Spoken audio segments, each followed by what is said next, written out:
She conspired to have her own son murdered, and when he found out, he picked up a pillow, meaning to smother her with it. Her own family whispered that her dementia might be an act. Her son called her a black poison cloud. Years later, Rolling Stone would rank her one of the greatest villains in television history. There's just one problem with writing her off. She was right over and over about almost everything. Livia Soprano saw it coming, and the people around her kept telling her she was crazy for noticing. Let's get the obvious out of the way. Livia Soprano is a nightmare. She's negative about everything. She guilt trips, she manipulates, she stirs the pot like a witch at a cauldron. Her son's entire reason for walking into therapy basically begins and ends with this woman. So the family has a system. They sigh. They call her demented. Some of them, including Carmela, quietly suspect she's faking the Alzheimer's, so she can't be held responsible for anything she says. They tell her nobody's out to get her. Her own son begs her to stop with the black poison cloud. And here's what the show is quietly daring you to notice. She isn't imagining things. Watch the series a second time,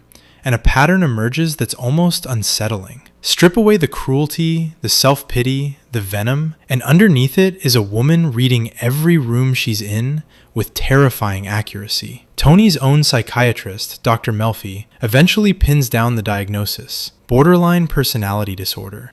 No hope to soften the picture, no warmth getting in the way. She sees people exactly as they are, which leaves us with the question this whole video is about, the one that fans argue over to this day. Is it still toxic negativity if you're right? Let's build the case, and the case is long. Remember what she said to you at your wedding? Start at a wedding. Livia leans into her brand new daughter-in-law Carmela and tells her that marrying Tony is a mistake, that eventually he'll get bored with her. Cold, tactless, the kind of thing you do not say to a bride. And then watch the rest of the marriage play out. Next, the nursing home. Tony pitches her a beautiful corner suite at Green Grove, available right now, going fast. Livia fires back. Of course it's available. Somebody died. Tony explodes about her black poison cloud, but pause on it. She's not being crazy. She's being correct. Somebody did. Here's where it gets darker. Carmela shows up to take her out for a nice lunch. All warmth. Livia squints and assumes there's an agenda. Carmela's offended, except there is an agenda. Tony is sitting in the car outside, glancing at his watch, waiting for them to leave so he can stash his guns and cash in his mother's closet. He goes to talk about his mother. She smelled it through a wall. She declares that Tony goes to that psychiatrist to complain about her, that he talks about her, that he blames her for everything. It plays like pure Livia self-pity. Then she dies, and Tony walks into Melfi's office and asks, hopefully, if they're probably done now. Probably done here, right? She was the subject all along. Keep going. The show later confirms that Tony's father was out with his mistress the very night Livia was hospitalized for a miscarriage. Her bitterness about his cheating? Earned. She pegs that her daughter Janice's sudden devotion is really about the money in the house. Correct again. And she knows that if you tell Artie Bucco that Tony torched his restaurant, Artie will turn into a loaded weapon. He pulls a rifle on Tony. This is not the track record of a crazy woman. This is the most clear-eyed person on the entire show. Okay, stop.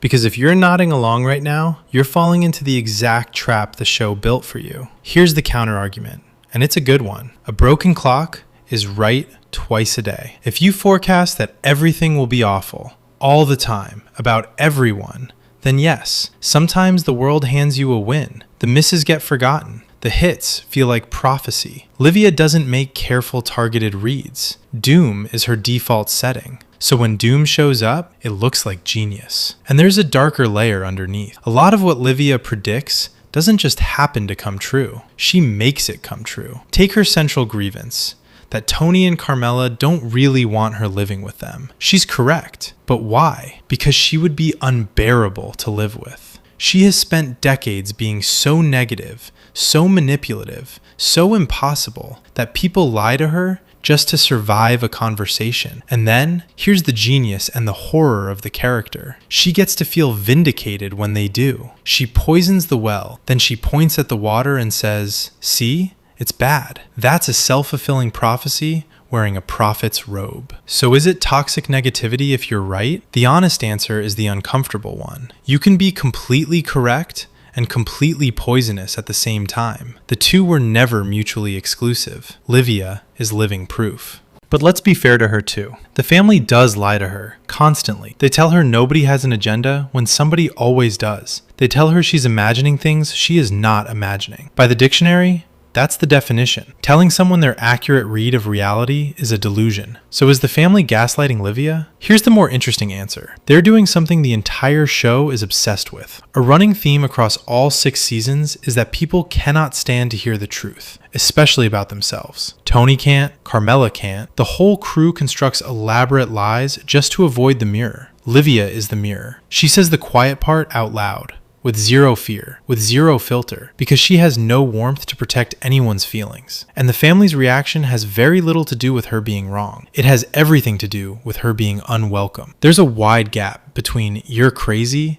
and "please, for the love of God, stop being correct out loud at dinner." She's the nosy neighbor everyone mocks, the one who happens to be completely right about the monsters next door. And just when you've decided she's a monster, the show does the cruelest thing of all. It shows you she could love, not her children. That ship sank decades ago, but her grandchildren still came to see her, and she genuinely seemed to enjoy AJ's company, one of the very few people whose presence softened her at all. The warmth is real, even if it's tangled up in the fact that she liked anyone who got under Tony's skin. And then there's her life, a miscarriage that nearly killed her. A husband who cheated and lied, who once, driving home from a night out, drew his gun mid-rant and fired a bullet straight through her beehive hairdo. She wasn't hurt, but sit with that image for a second. You don't excuse Livia. The show won't let you, but you start to understand the machine that built her. And here's the clue the writers planted. Barbara, the third Soprano sibling, the one who left, married into a good family, and stayed away. Barbara is the show whispering that there was always a door. Tony and Janice just refused to walk through it.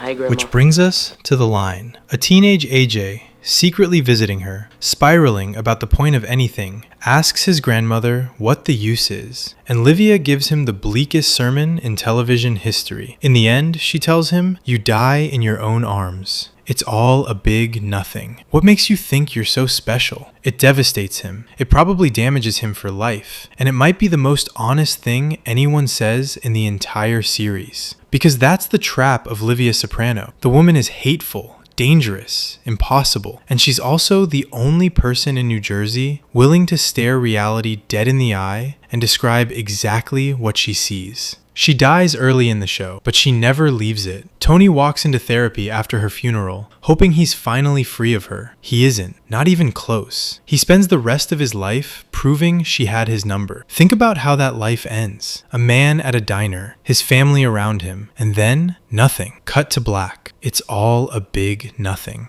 She told him so. So here's where I land. Livia Soprano was a terrible mother, a poisonous presence, and very possibly the smartest person on the show, all at once. Being right was never the same thing as being good. But I want your version. Drop a comment with the one Livia prediction that creeped you out the most on rewatch. The moment you realized she'd called it. I read every one. And if you want the next deep dive, Junior Soprano, the clown nobody took seriously who turned out deadlier than anyone thought, that one's coming next.